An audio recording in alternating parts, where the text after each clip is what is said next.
Welcome into Sports Betting with Donnie, presented by RightWager.com.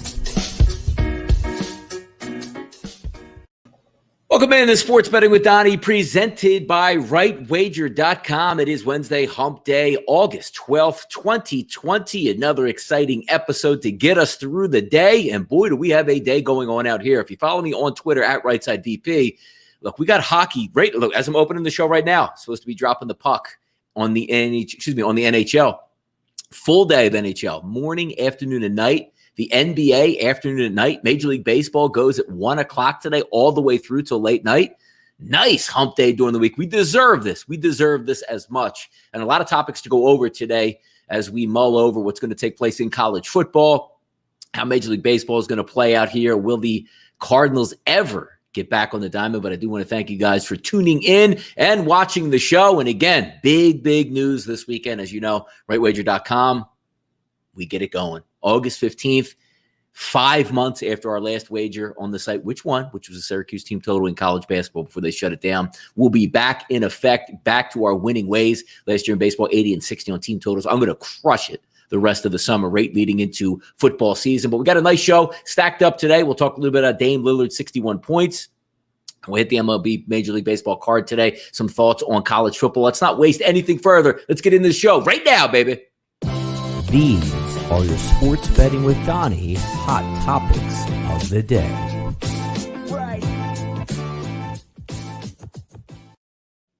All right, hot topic of the day. You saw it yesterday. You know, conferences folding up shop, not wanting to play. You guys know all my thoughts and processes behind the scenes of what I look at. Pac-12 and Big Ten run and hide for 2020. It's no surprise. I mean, it's a lot of politics that's being played out there, and looking at those Big Ten states and shut it down for the good of the country and for what they think is the good of the country to send it into chaos. The Pac-12 is just a mouse conference. I mean, who cares? Stinks in basketball. I mean, you're talking about on a national playing field.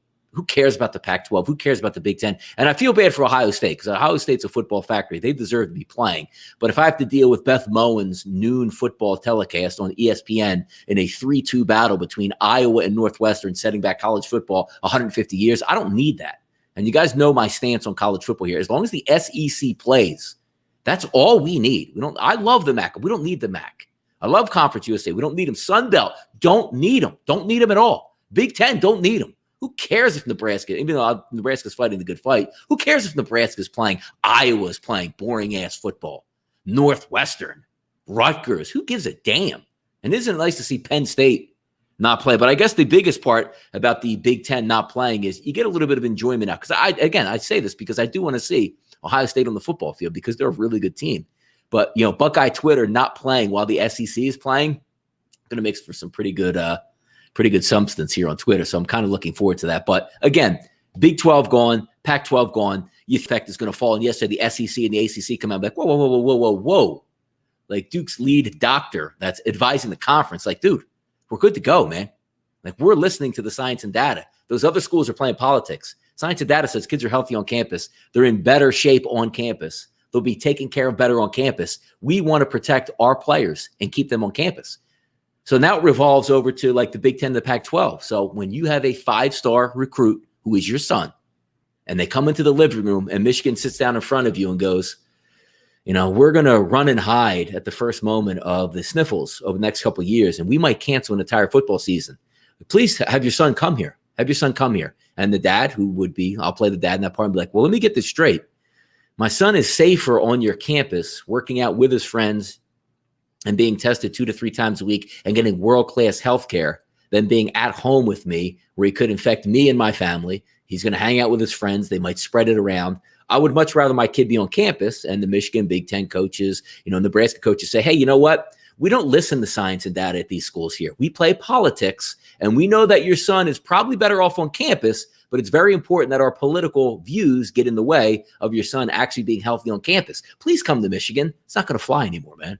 You see the schools out here that are listening to science and data and saying, whoa. Like the SEC, like pushing back. I mean, how can the Big Ten, honest to God, come out with their schedule and 6 days later say we're not going to play? It's like you got your marching orders from the top. It's amazing. It doesn't make any sense. And my stance will be the same time and time again when we get in here and talk about this subject, because it's going to go on right up through college football season. It really is. The kids need to be on campus, and it has nothing to do with football. If I say, well, they go, football is ancillary and it doesn't matter, and it doesn't matter in the way of things. All right, I get that. And then I see the term when we say, like, all right, the kids are going to go home, they're going to get it. And then some of the football, no. We want to keep them on campus. So let me get this straight. Kids are going to be on campus, the football players. Let's just go football. Forget about everybody else. Be together on campus. Work out together on campus. Eat together on campus. Hang out together on campus. Do everything a normal college student would be outside of, going to frat parties. But they're not going to be allowed to actually play the game. They can do everything but play the game. And also, how about the schools that are canceling football because they say it's unsafe, but are going to allow thousands of kids back on campus, untested, symptoms all over the place, spreading it around, untapped? So you're saying one segment out here that's going to be protected and get world-class healthcare, tested all the time, and if they do have the symptoms, safely removed for 2 weeks, then brought back in when they don't test. That's unhealthy, but bringing kids unchecked, untested, and uncared for back to campus? Who's running this? Who's running this? You know who's running it. Politics is running it. There's nobody in mind. Like I have an 8-year-old daughter, and I find it interesting when you even flip it over to everyday terms about, kids going back to school, right? I love my child. I would protect my child with my life. It's like I see DFS Bachelor out there, and whoever has kids here in the chat box. I see you guys out here. Thanks for tuning in, Austin Taylor, DFS Emza.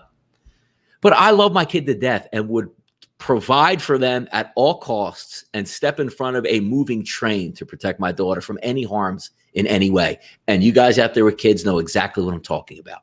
I believe for their overall state of health and mental health, they need to be in school. This is my kid. Can you imagine me saying, "Hey, you know what? If you send your kid to school, they have to go out for an hour in the alligator pit and try to survive, and then head back into school and see if that works." As a parent, like, whoa, kid's not going to school if they have to go into an alligator pit and it's going to be doomsday scenario. I'm pulling my kid out of school. They're staying at home. But we're sending here as parents where it doesn't make any sense, where the kids need to be in school and learning with their peers being taught. Not at home sitting on a computer where they're not going to pay attention to the teacher, and who even knows what sort of, socializing is going to go on or what teaching is going to go on. You're setting these kids back in a severe mental state, especially for the younger ones. And it's funny that the only people that don't really want their kids to go to school are the teachers teaching. How crazy is that? Shouldn't it be left up to the parents saying, this is my child here. I would never send them into danger. I'm looking at science and data. They should be in school. And you have unions out here, or college presidents saying, you will not look at science and data. Don't you dare bring up the fact that kids are really unaffected by this to the tune of almost 99.99999%. They won't get sniffles. Don't you dare use science and data in this classroom where we use science and data. Isn't that what they're saying? It's craziness. It's crazy talk out here. It's absolutely crazy. Taylor, Austin, Emza, crazy. DFS, Kyle, yeah. My mom is a teacher and wants the kids in school. Now, it's funny because I come from, a bunch of teachers in my background. My stepfather was an educator. My mother is an educator. My sister is an educator. I was going to be an educator and probably coach football in high school, but God damn it, I didn't like math. I did not like math at all. So now, and me not liking math, I graduated right out of school and went into finance, which is math. And now I'm in gambling, which obviously is math as well. So there's the point I went to, my previous life stuff. So I do get a chuckle out of that. But yeah, I come from complete educators here, man. And this is what we look at and what we see. And I don't know if it's like, it's being selfish, but isn't it? It's both ends of the spectrum, right? The teachers don't want to go in because, hey, you don't have to drive in. You can stay in your bedroom. You don't even have to shower. And maybe you teach for an hour or two a day as opposed to a 9-hour day. I don't know. But to blame it on like, hey, we can't get these kids together or be together because it's unsafe. Well, the parents would already make that decision. And you also saw in our area where, they don't really like to show the actual results of the poll, but the one school That's across the bridge from me in Bucks County, Pennsylvania, just outside of Philadelphia. Central Bucks West, I believe it is. Big school, big football powerhouse back in the 90s. But they split the schools up, so not much of a football power, I don't think, anymore. But legendary football program, legendary coaches that they had. The plans went out to the school district, and they voted for the kids to go back. The parents want the kids to go back. And that was it, the thought process all along, because they thought that some of the kids out here would not go back to school. So I said, all right, we only need a certain amount of teachers. Well, so many people overwhelmingly voted that they want their kids back in school that they had to actually cancel in-school classes because they don't have enough teachers who are willing to come into school. It's amazing, man. There you go, in the Chamonix. Who did you graduate in the Chamonix up there? I have my stepbrother's son just graduated from the Chamonix. I think it was the Chamonix, the Indians. Are they the Indians, I believe? I think something like that. Let me get the fan here. Keep grinding. But that's my take here on the Big Ten overall and all the nonsense that's going on as we, go back and forth. 2013, okay. They just graduated last summer. Redskins, there you go. Yes, correct. I knew it was one of those topics where they're probably going to soon not to be the Redskins at that point. But overall, look, the kids need to be back in school. And I guess I'm just going to keep on banging the same drum for the remainder of the summer until, college football is back on that we know, or college football is going to be canceled altogether. It's ludicrous out here that we're letting teachers and educators, specifically we're talking now in college, not use science and data when that's all they preach is look at the numbers. This is what makes sense. And this is how we go against it. So it's just a shame that that's taking place and what's going on. We got some big news here out in the NBA. Going to pause for about 1 minute here. RightWager.com, best place on the internet to get your gambling information. Because it's me, Donnie Rightside. We start up on August 15th. That's this Saturday, Major League Baseball season. And away we go. Be back in a minute here, folks. Hey guys, Donnie here with RightWager.com, your handicapping home on the internet. As you know, we specialize in NFL, Major League Baseball, and NCAA hoops. And as always, we are 100% verified on third-party CapperTech.com. If you are a gambler, this is your place to be. Affordable packages, 1 day, 7 days, 30 days, 6 months, and even up to a year. Also, when you stop by the site, you'll notice sports content right here with the live broadcast home of Sports Betting with Donnie. There is no better place to be in the handicapper community than RightWager.com. And as always, I like to say, what side are you on?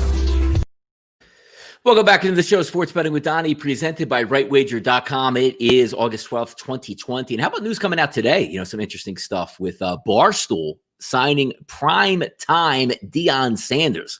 That company moves fast, man.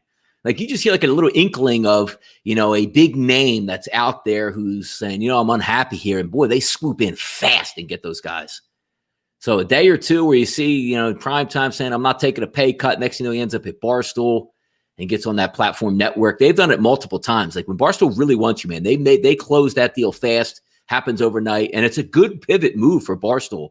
Because, last year you're taking a look at their college football show that they have, a little bit wonky, pounding beers and doing beer bongs. But now you're going to elevate and go back to the NFL this year because obviously we don't know if there's going to be college football as like a game day show. Good move by Barstool. So it's going to be, I think, I read Big Cat Dave and also Primetime to be the Sunday pregame show. Good look for them. They have a ton of money, but man, they swoop in quick, man, get those contracts signed and get these guys into place. So that's an interesting move. But hey, NFL is going to move on. We all know it. Our bread and butter is the NFL. My bread and butter is the NFL. It's what I do at sportsbookreview.com. It's what I do on the site, on the channel here, Sports Betting with Donnie. Most of the content coming out is going to be the NFL. If the NFL ever shows any practices or what's going on here. Real quick before we talk about the NBA, again, our thoughts and prayers always worked out well. Doug Peterson contacted coronavirus last week. We sent him thoughts and prayers to hopefully he could fight off this disease or this virus where he had no sniffles or anything. And he's back at practice today. So our thoughts and prayers worked. Thank God he survived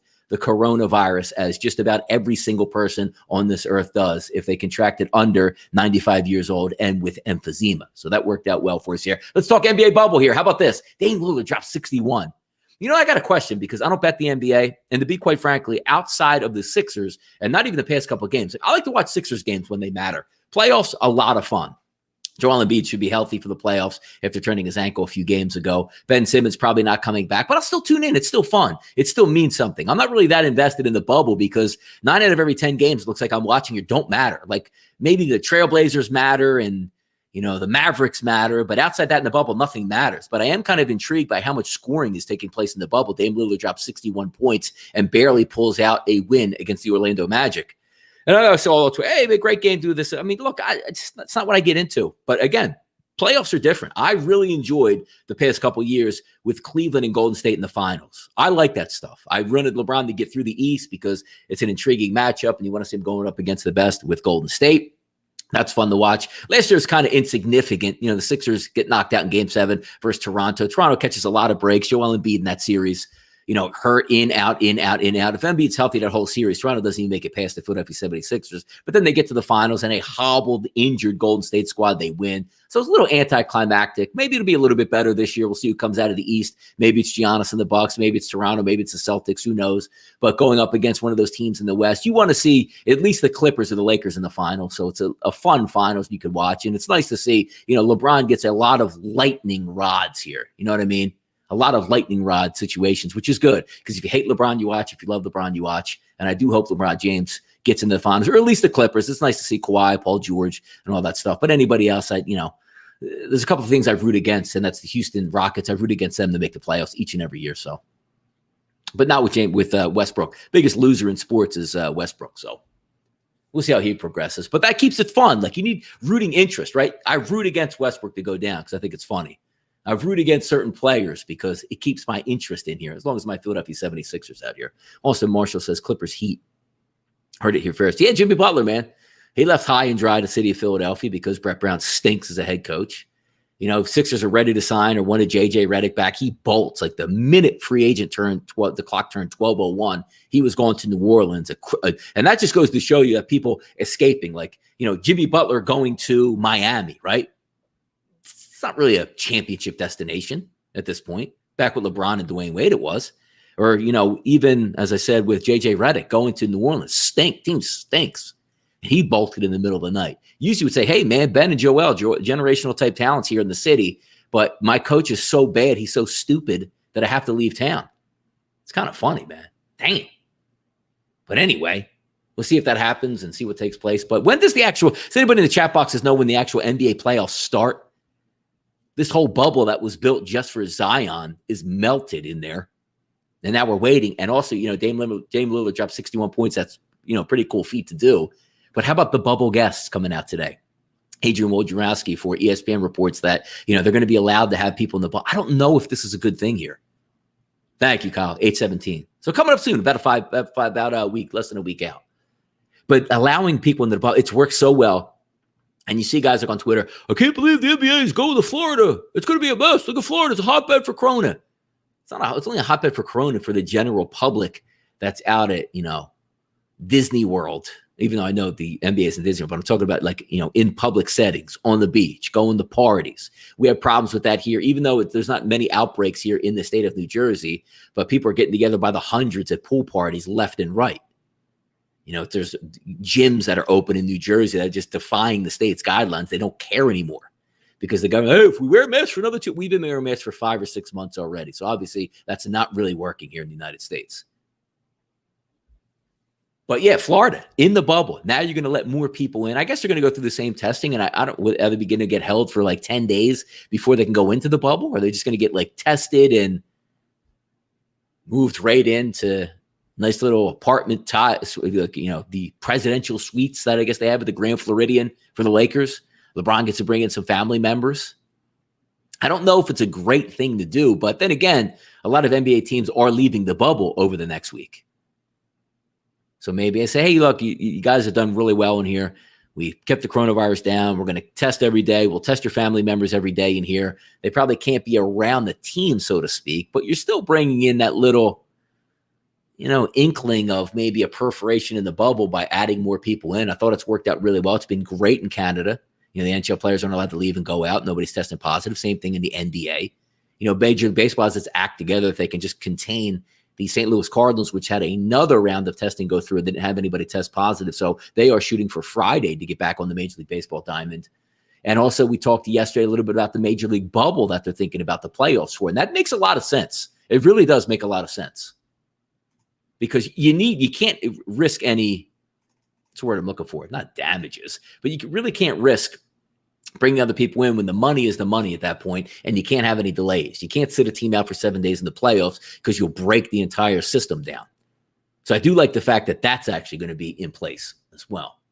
Let's see, we got it here dropping out here. All right, 8-9 seeds, playoffs on Monday. It doesn't, I just need to get into the playoffs, Kyle. Like I need to see something in the playoffs.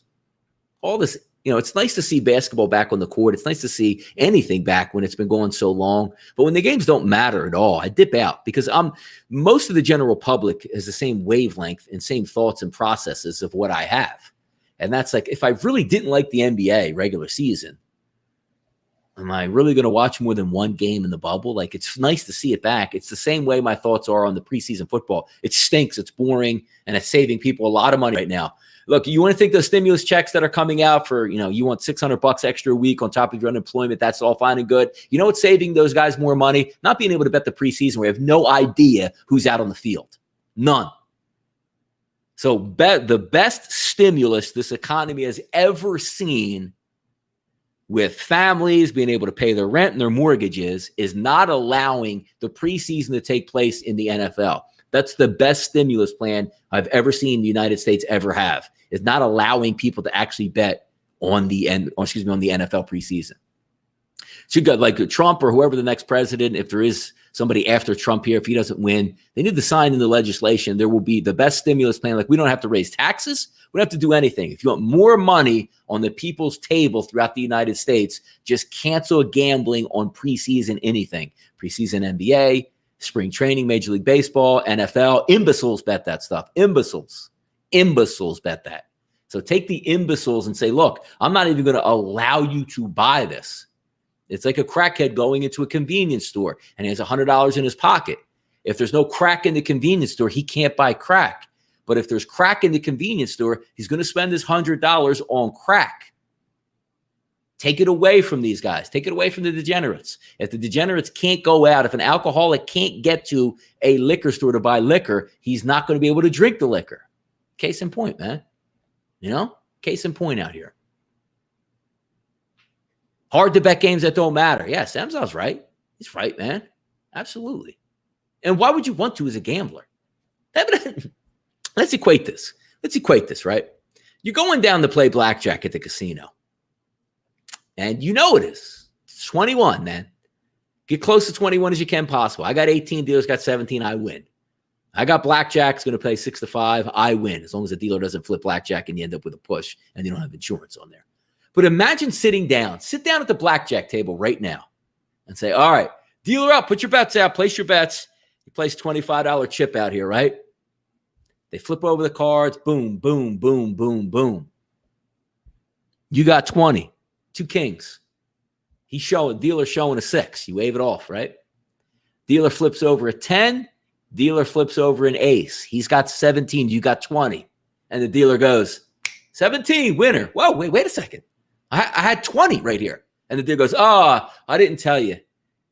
You don't know what the actual game is going to be until I win and tell you about it. Like, who would do that? Hey, I want to go play craps. You roll the dice down the table. Hard 8 you get. And the dealer, hard 8. Line away, loser. Wait, I thought it was 7. Like, I didn't want to roll 7. I rolled the 8. I rolled the point. No. You missed out. The rules change. This game is supposed to be where you have no idea what's going on until we tell you what's going on. That's the equivalent of betting exhibition-style games. That's the equivalent of betting the Pro Bowl. That's the equivalent of betting the NFL preseason, NBA preseason, spring training, NHL preseason. Rolling the dice down the table and having no idea no matter what happens. No matter what happens. No idea. Because it says your video quality is bad, plus Alt F4 to make it better. Yeah, no, doubt it. 1080p, baby. Looking at myself right now on YouTube. Crystal clear. Crystal clear. Let me flip it over to Periscope. Damn, it looks good. Don't I look good out there? Man. Absolutely crystal clear 1080p. So if we take a look again, betting and it goes down here. What are we saying out here, Kyle? Let's see. What about the idiot at the table who doesn't know a damn thing and ruins the dealer's supposed to be? Oh, yeah. Now, granted, they will tell you out here that it doesn't matter what anybody plays on the table. You just should worry about yourself. But if that bastard is not hitting on 16 when he's supposed to be hitting on 16, and then he doesn't get the 10, but you get the 10 and bust out, and the dealer goes on the draw, everybody gets mad. But they'll tell you that it doesn't matter what the guy next to you is playing, right? They'll tell you that. Or the idiots out here that don't. Yeah, exactly. Just play the game the way it's supposed to be played all the way through. Let's just say you sit down with 5 guys at the blackjack table. Just play the game the way it's supposed to be played. The dealer's showing a 6. You got a 13. Don't hit it, you moron. Just let it go. Just play the odds. Just play the odds, man. God damn. Yeah, tell him crazy. I'm looking real clean out here. Real clean. But damn, like we just want simplistic in our life, don't we? Like the guy throwing the dice, man. Just roll the dice on the table. How many times you see at a craps table where the guy rolls the dice off the table like twice in a row because he's taking the dice, right? I wish I had dice on the table. I used to have them somewhere. And he's holding it right here, right? Holds it. And goddamn throws a rainbow. Wow. And everybody's like, damn. Like you're like fair catch. Like you're at the opposite end of the table and you're like, fair catch. Catch it right here. Like, dude, it's a huge table, man. Roll it down there. Or the guys that think they know it, like they get the dice and they tap it like 3 times and they lift it up like it's going to go across the table and never move and land solid. Like, come on, man. Ah, damn. We've all been there in the casino with doing that nonsense stuff.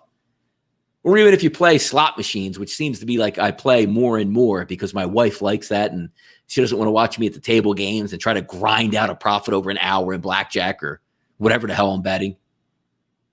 But the person that you see, like, let's just say I like the Golden Buffaloes. So let's just say there's a bank of them, right? Let's say there's 3 or 2. Let's just go 2. Say there's 2. The spot's open, right? You got the guy sitting next to you to the left. He's playing and you sit down. Oh, I got money in there. I still got money in there. Like you're playing it twice like this. Come on now, man. Damn. Yeah, Taylor. Like I'm not putting up with it. I'm the stick guy that's keeping this game moving and be like, hey, buddy, man, on the table, man. And then how about this guy too? Ready? How about this guy too? Yes, there you go. Oh, M says, look, I mean, we've been here. I like to get sidetracked on some of these things that we run into. The guy that throws the dice into the stack, it's a 7 every goddamn time. Like you could just walk away from the table. And you're talking about like, let's just say, it doesn't even have to be the chips that the players are playing on the table with a hot run. It's just the dealers on the side that have the stacks. If a die hits the stack, it's an automatic 7. I don't know if the dice are wired, but they malfunction when they hit it. It's an automatic 7. It's an absolute positive automatic 7. And how about, have you been in the casino and have played craps and this happens? Ready?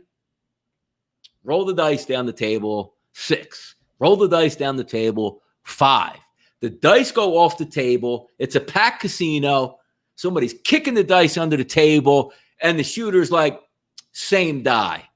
Like, come on, man. Like, I could see same dice we all like when the guy hits like 5 or 6 points because you don't want to break the juju up of the game.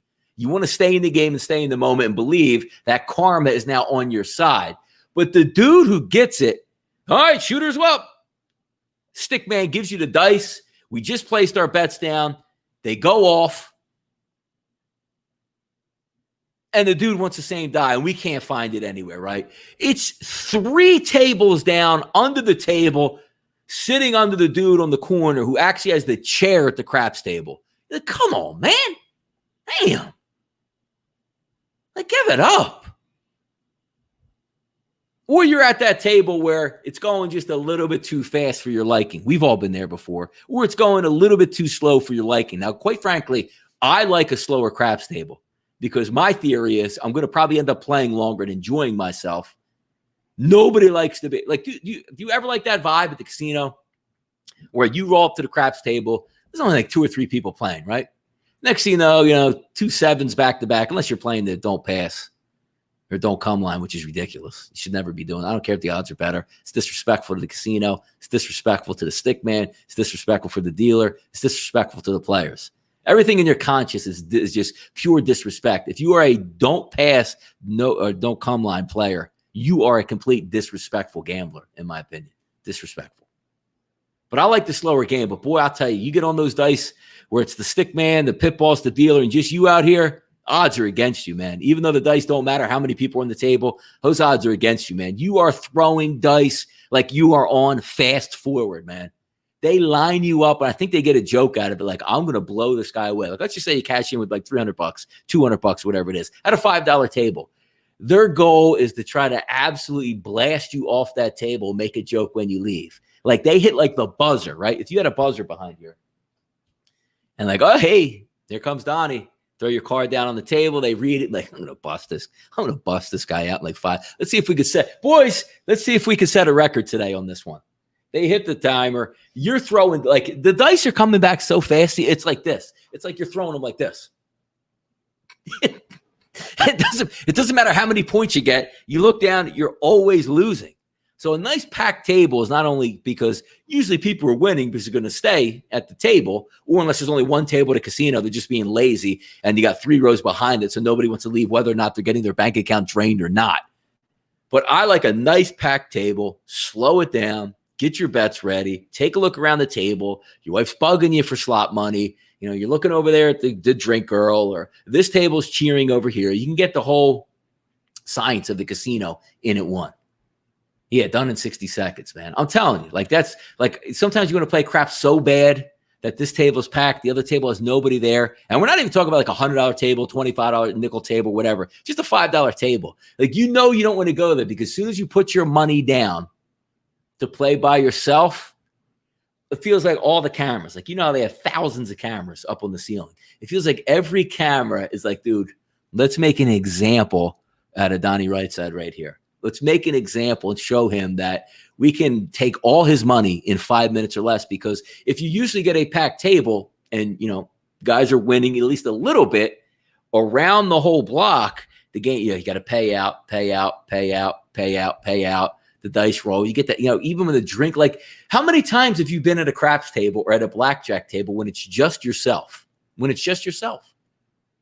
And you sit down, or just with maybe your friend, I don't know, at a nickel table, 25, whatever it is. Let's just say $10 table. Like, it's a normal Thursday night. Like, you don't have to play. It's not all high limit. You go to the Borgata, it's like a $100 table limit all over the place in Atlantic City on Saturday nights because it's packed. And they know people are going to have, hey, if you want to play, you got to play $100, and people will play that. But let's just say you sit down. How many times have you guys been out here as gamblers, sat down, played like 3 or 4 hands, the drink lady comes over. What would you like? Can I get a Jack and Coke, rum and Coke, vodka and tonic on the rocks, whatever it is? You're getting blasted. And you're just staying in there going, I'm going to stay in this shoe until this goddamn waitress comes back here and gives me my $2 house underwater, awful, absolute, and rubbing alcohol vodka and tonic. I'm going to stay. I don't care if this girl comes back in an hour and a half. I will stay at this table until I get that watered down goddamn drink that I ordered. 100% you're going to do that. 100%.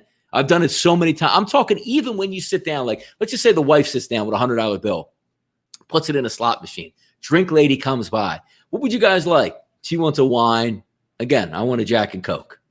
Go away. Bing. Let's just, you're playing like $2, like max spin $3. I don't know. Bing, bing, bing, bing, bing. In 5 minutes, wife's down like $32. And you're going to yourself like, I am staying right here at this goddamn machine. I don't care if I have to dip into my wallet again. I will get this 25-cent drink delivered to me, and it'll be worth the $200 that my wife just blew in the slot machine. It happens every time. Every damn time. All right, enough. Look, I get on a sidetrack. I get on a little bit of a tangent here. We're going to take a quick break right here. Sportsbookreview.com. Great place to be. 1:30 p.m. Major League Baseball show. Both myself and Jason Radowitz will be back in 30 seconds on Sports Betting with Donnie, presented by RightWager.com. Hey guys, Donnie here with SportsBookReview.com, the single best place on the internet for video and also written sports content. You see me do a lot of videos on our YouTube channel at SBR Sports Picks, bringing you all the latest up-to-date information. And also, if you want to win at sports betting, it's always important to get the best lines possible. So check out SBRodds.com, SportsBookReview.com. Big things coming at sportsbookreview.com. And a lot of stuff I do, if you guys know me in the chat box, I've met a lot of you guys out here already. You know, I know Kyle, I'm sure we'll meet in person soon. I met Emza in person. There's a lot of people out here that I root for all the time because most people that know me meet me in general. I'm going to talk about the Lightning in just a second, but just on the overall nature of the business itself, I'm a pretty easy guy to get along with. And anybody that's ever met me at any of the SBR conventions or just out in public or just even said hello at like an airport, I'm very accessible. I'm the same way I am on the air, and I always like to treat people the same exact way that they treat me. And I know a lot of people come in the chat box, whether it's my show or other people's shows or sportsbookreview.com, doing shows like with Gabe. The nice comments are always cool, and I'm the same type of person, but I do root for things to happen. And I do root for a lot of people because I know Sportsbook Review is going in a really good direction. There's so many good people that Sportsbook Review has now on the channels, legitimate people, not fake people, trying to put out really good content coming up and a new look and a new brand. And I know, like, behind the scenes, you go back and forth, who's good, who you think would work out on camera. And there's a really good group of people that are coming in to sportsbookreview.com. You know, Kyle's in the chat box here, DFS Patrick. He does great things. And, like, all it needed was to get paired up on, like, one or two shows. I'm like, you know what? Me and Kyle will have a lot of fun doing NFL content together. And we're going to do that in the fall, if it ever starts, because there's nothing really to talk about. The one thing that we don't like about content is bad content overall. You know, or something that is just whack. Like, hey, you know, me and Kyle come on, let's break down the Philadelphia Eagles. Well, Kyle, I don't really know who's playing on the Eagles yet. Or I haven't seen anything to get anybody excited because as much as I hate the preseason, you see it on TV and you can comment, damn, that second string quarterback looks good. Wow, this rookie looks really good for Kansas City. But there's not a lot of that going on. But specifically overall in the college football world, like there's a brand new show coming on and two great guys that I've worked with and done multiple shows with.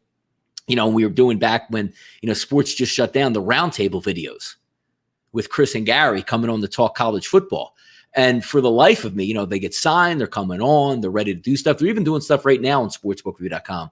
But those guys are ready to let it rip. And money's on the table, livelihoods are on the table. And that's what they do is college football. Because I could look at it, be selfish. And, you know, you see like, I really want the SEC to play because I enjoy the SEC. I'm not a Saturday guy. I like to watch Miami Hurricanes. I'll bet a few random games, not a lot of money, but just have interest in it. But I don't handicap college football anymore. And I don't do content primarily directed towards college football. So it'd be easy to be like, sucks to be you if you do college football out here. I do the NFL. I'm always going to have content and make money. Like there's some really good people out here that love it. And even one of the guys that I go back and forth with quite a bit on another network is Joe Lisi. Like Joe Lisi does a whole book like Phil Steele does in the offseason or, you know, Athlon does where they put thousands of hours into this stuff, like each of these Power 5 conferences or whatever. And then they all disappear and you get nothing out of those thousands and thousands and thousands of hours that you've worked behind. So I'm rooting, like, again, college, like Saturdays, I'm out with like the wife and the kid because I know Sunday and the rest of the week, I can't do anything. So Saturday is like my day off to decompress and rewind.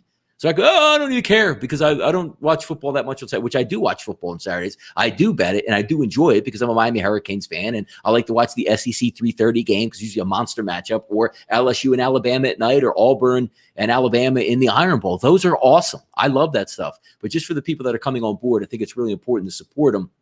And hopefully these colleges continue to play. Lightning need 5 overtimes to beat the Yellow Jackets, to beat the Blue Jackets. How about that game? And it brings back memories because I'm a Philadelphia guy way back in 2000 when I was still on campus in college and working as a valet, which started at 7 a.m. at a hospital, St. Barnabas. I believe I don't know St. Barnabas at Livingston? Wherever St. Barnabas Hospital was. I can't remember where it was in northern New Jersey, but that's where I worked every morning.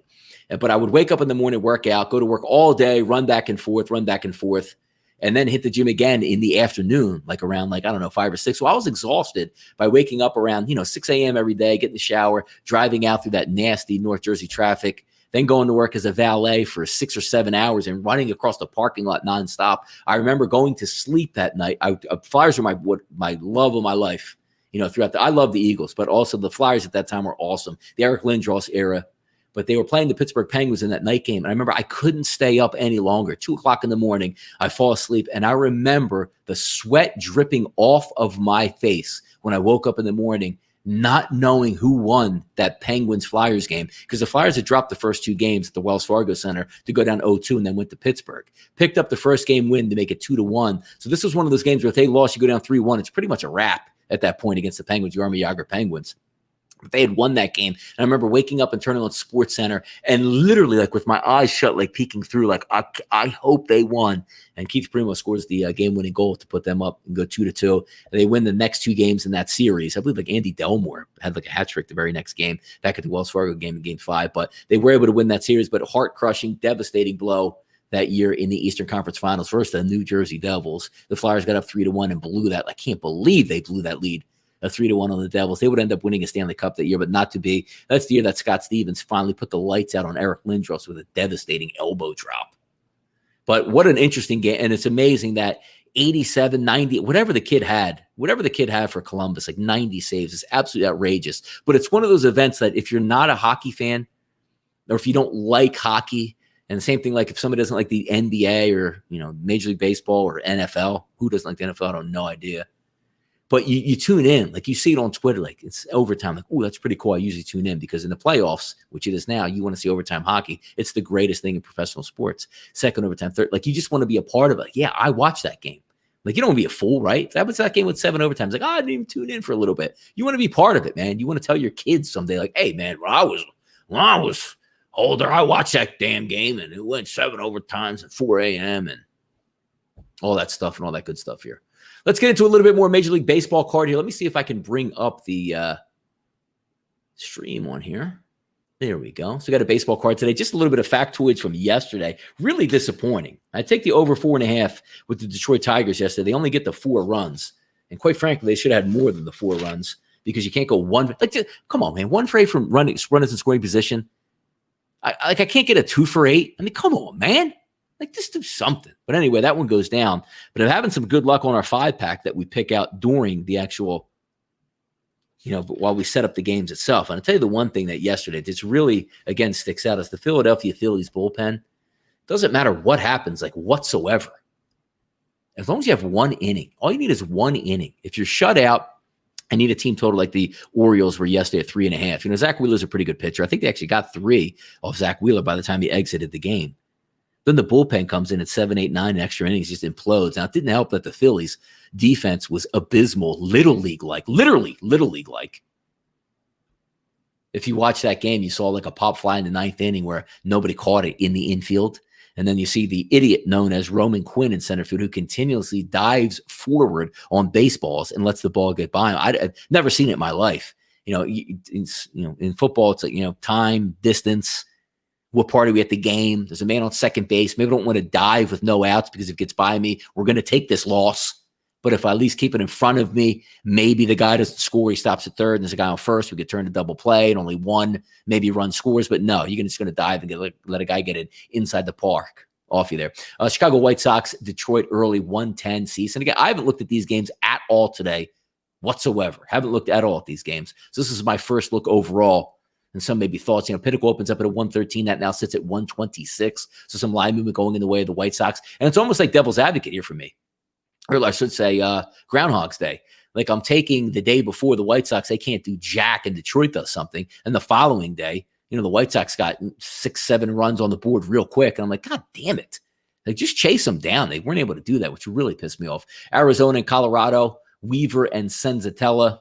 Bassett, Canning, but let's just take a look. Where's the Phillies game at? I got to tell you, and this is going off a blind look. I'm looking at this. Opens up at 9.5 right here. Sits at 10 across the entire board. Opens up at 170, now sits at 178. Zach Eflin's a more talented pitcher than old man Wade LeBlanc. But I got to tell you, it's hitting weather in Philadelphia tonight. Zach Eflin is not an 8-inning starter. He's just not.